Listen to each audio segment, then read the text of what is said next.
मेरे पीछे ये जो सेक्शन ऑफ इंडियन रेलवेज का ट्रैक आप देख रहे हो, ये एक कर्व पे है। जब इस पे से ट्रेन गुजरती है तो वो हल्की सी बेंड नजर आती है। वो इसलिए नहीं क्योंकि ट्रेन झुक रही है, वो इसलिए क्योंकि ये जो पूरा का पूरा सेक्शन ऑफ ट्रैक है वो ही हल्के से एंगल पर बनाया गया है, ताकि ट्रेन जब कर्व पे जाए तो वो काइंड ऑफ स्टेबल रहे। यहाँ पे जब ये ट्रेन दौड़ती है तो आपको जो है स्पीड के अंदर फिर भी डिफरेंस नजर आता है, स्पीड को लिमिट किया जाता है। लेकिन जब आप यूरोप में जाए तो ये सिमिलर सेक्शंस ऑफ ट्रैक जो है वहाँ पे ट्रेन ही पूरी टिल्ट होते हुए दौड़ते हुए नजर आती है। और ये जो सेक्शंस है यहाँ पे चलती है टिल्टिंग ट्रेन। भारतीय रेलवे के अंदर हम टिल्टिंग ट्रेन का इस्तेमाल नहीं करते क्योंकि हमारे कई सारे लिमिटेशंस हैं, और वो लिमिटेशंस अगर नहीं होते तो भारत के अंदर भी आपको टिल्टिंग ट्रेन दौड़ते हुए नजर आती। ये चीज़ें क्या है, आज के इस वीडियो में हम इसी के बारे में जानेंगे।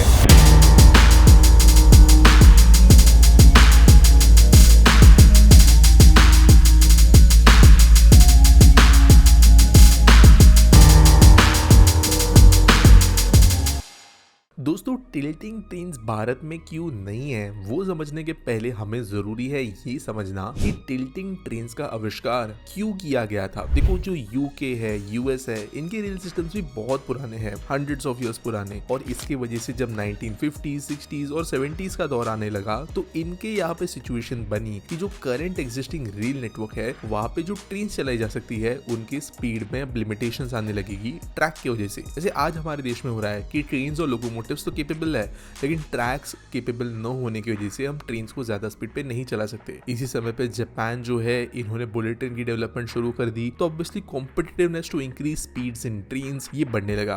आपको एक बात समझना जरूरी है कि एक टाइम आ गया था 1920 से लेकर 1970s तक जब ट्रेन टेक्नोलॉजी में कोई मेजर इनोवेशन नहीं हुआ। ऐसा सोचा जा रहा था कि ट्रेन टेक्नोलॉजी सैचुरेट हो गई है और अब इसके ऊपर एविएशन इंडस्ट्री ही सब कुछ टेक ओवर करेगी और दौर ट्रेन का भी खत्म हो गया है। लेकिन जापान ने जब ये चीज डिस्प्रूव करके बताई तब फिर से रेस शुरू हो गई कि ट्रेन की स्पीड को बढ़ाना है, और कंट्रीज के लिए भी जरूरी था एफिशिएंसी को बढ़ाने के लिए। अब क्योंकि बुलेट ट्रेन एक ब्रांड न्यू गेज पे बनी थी, पूरी तरीके से नई सिस्टम थी, तो वहां पे चीजें डिफरेंटली हो सकती थी। लेकिन इससे अलग यूरोप के अंदर जो है ट्रैक्स तो पुराने थे लेकिन ट्रेन का स्पीड बढ़ाना था, और इसलिए इटली के अंदर फिएट फेरोवियारा इन्होंने परफेक्ट की एक active tilting train with sensors and hydraulics. Basically जो बोगी होती है और जो कोच होता है उसके बीच में कुछ हाइड्रोलिक्स लगाए गए ताकि एक तरफ में ट्रेन को उठाया जा सके, और जब ट्रेन कर्व पे जाती तो सेंसर्स जो है हाइड्रोलिक को एक्टिवेट कर दे। सिंपल सिस्टम ये था, और इसकी वजह से widely successful tilting family of trains के अंतर्गत इटली ने काम किया। धीरे धीरे चाहे वो टैल्गो हो, ब्रिटिश रेल की एपीटी सिस्टम हो, स्वीडन एंड जर्मनी की X2000 और आईसीटी ट्रेन हो, इन्होंने मिक्स टेक्नोलॉजीज लाई।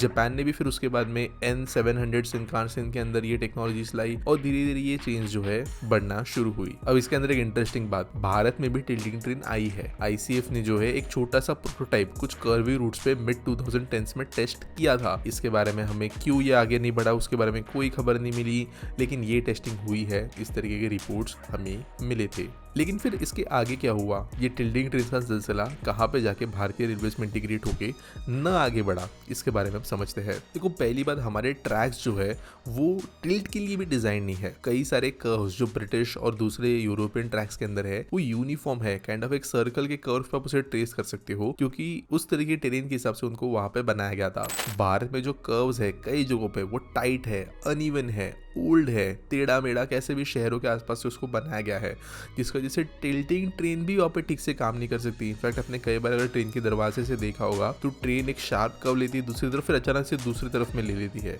ये जो राइट ऑफ फेस दिए गए हैं ट्रेन को, ये इतने अच्छे नहीं है। इसके अलावा ट्रैक्स ऑलरेडी अनइवन और ओल्ड तो है ही, और जब ट्रेन टिल्ट होती है तो एक साइड के ट्रैक पे ज्यादा लोड आता है compare to other side. Basic अगर आप फिजिक्स समझते हो तो आपको समझ में आएगा कि जहाँ पे आप बाइक लीन करते हो उस तरफ में टायर जो है जहाँ पे कांटेक्ट हो रहा है वो ज्यादा लोड लेगा। सिमिलर ट्रेन के लिए भी एप्लीकेबल होता है, और हमारी ट्रैक्स उसके लिए सेफ नहीं थी। और अगर आप ट्रेन को भी टिल्ट करा लो लेकिन ट्रैक की अगर ये कंडीशन है तो जियोमेट्री ठीक न होने की वजह से वो डेंजरस बन सकती है। और साथ साथ जो रेल की पटरी है और जो व्हील है इसके ऊपर वेयर एंड टेयर भी बढ़ता है, जिसकी वजह से पीरियोडिक मेंटेनेंस का भी समय यहाँ पे गायब हो जाता है। इसके अलावा कई जगहों पे ट्रेन एलिवेटेड है, छोटे से टीलों पे ये बनी होती है। आपने इतना नोटिस नहीं किया होगा, लेकिन जमीन से भारत में ट्रेन हल्की सी ऊपर बनती है, एक छोटे से बैंक पे बनती है। ये ज्यादातर फ्रेट ट्रेन्स को सपोर्ट करने के लिए भी बनाया जाता है, एलिवेशन चैलेंजेस को निकालने के लिए बनाया जाता है, लेकिन टिल्टिंग ट्रेन इसके अंदर इंप्लीमेंट करना और डिफिकल्ट और अनसेफ हो जाता है। इसके अलावा जो टिल्टिंग ट्रेन है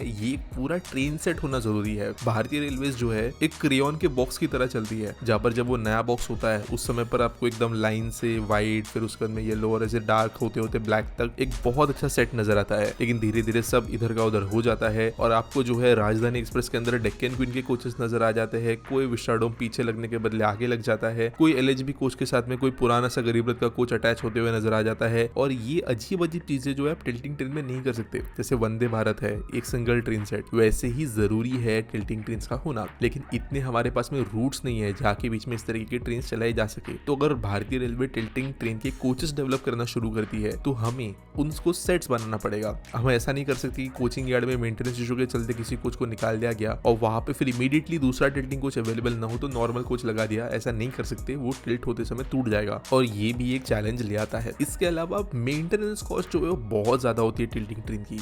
आपको कम समय में जो है ट्रेन को वापस डिपो ले जाकर उसके sensors, actuators, hydraulics, control software सबको चेक करना पड़ता है। साथ साथ भारत के अंदर वेदर कंडीशंस भी वेरिंग है, डस्ट, हीट, मानसून, फ्लडिंग, ये चीजें फेलियर्स ले आ सकती है और टिल्टिंग ट्रेन के अंदर फेलियर बहुत डेंजरस हो सकता है।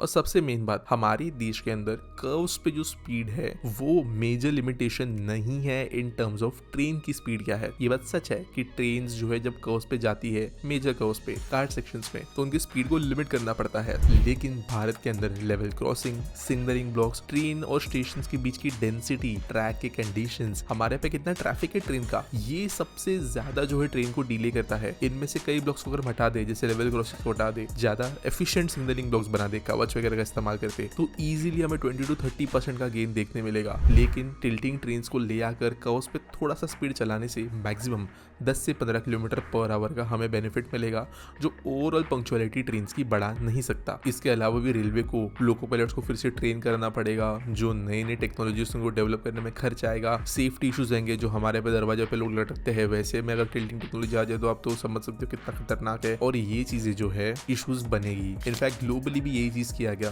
दौर आया था टिल्टिंग ट्रेन्स का, लेकिन अब वो नीचे जा रहा है। जो नए ट्रैक्स बनते हैं उनके अंदर बैंक ऑलरेडी ऐड कर जाता है, वो ज्यादा अच्छा होता है। इनफैक्ट इंडियन रेलवेज के भी कई ट्रैक्स पर ऑलरेडी बैंक होता है, हल्का सा एंगल होता है, ताकि ट्रेन्स को टिल्ट करने की जरूरत ना पड़े, वो ऑटोमेटिकली जो है कर्व के अंदर अच्छे से सेटल होके जाए। आपने महिंद्रा की वीडियोस देखी होगी जहां पर वो अपने टेस्ट ट्रैक के अंदर गाड़ियों को गोल गोल घुमा रहे हैं, तो कर्व्स पे वहां पे जैसे एंगल होता है स्टीप वाला, वैसे रेलवे ट्रैक्स पे भी हल्का वाला होता है और हाईवेज पे भी होता है। 100 बात की अगर एक बात कहूँ तो टिल्टिंग ट्रेन की जो टेक्नोलॉजी है वो बहुत महंगी है, बहुत ज़्यादा कॉम्प्लिकेटेड है। काफ़ी सारे मेजर चेंजेस भारतीय रेलवे को अपने सिस्टम में उसके वजह से करने पड़ेंगे।